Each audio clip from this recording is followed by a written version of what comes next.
சங்கீதம் 32. எவனுடைய மீறுதல் மன்னிக்கப்பட்டதோ, எவனுடைய பாவம் மூடப்பட்டதோ அவன் பாக்கியவான். எவனுடைய அக்கிரமத்தை கர்த்தர் எண்ணாதிருக்கிறாரோ, எவனுடைய ஆவியில் கபடமில்லாதிருக்கிறதோ அவன் பாக்கியவான். நான் அடக்கி வைத்த மட்டும் நித்தம் என் கதறுதலினாலே என் எலும்புகள் உலர்ந்து போயிற்று.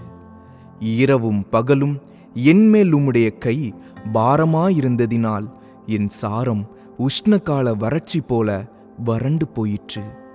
நான் என் அக்கிரமத்தை மறைக்காமல் என் பாவத்தை உமக்கு அறிவித்தேன். என் மீறுதல்களை கர்த்தருக்கு அறிக்கையிடுவேன் என்றேன். தேவரீர் என் பாவத்தின் தோஷத்தை மன்னித்தீர். இதற்காக சகாயம் கிடைக்கும் காலத்தில் பக்தியுள்ளவன் எவனும் உம்மை நோக்கி விண்ணப்பஞ்செய்வான். அப்பொழுது மிகுந்த ஜலப்பிரவாகம் வந்தாலும் அது அவனை அணுகாது. நீர் எனக்கு மறைவிடமாயிருக்கிறீர். என்னை நீர் இக்கட்டுக்கு விலக்கி காத்து இரட்சண்ய பாடல்கள் என்னை சூழ்ந்து கொள்ளும்படி செய்வீர். நான் உனக்கு போதித்து நீ நடக்க வேண்டிய வழியை உனக்கு காட்டுவேன்.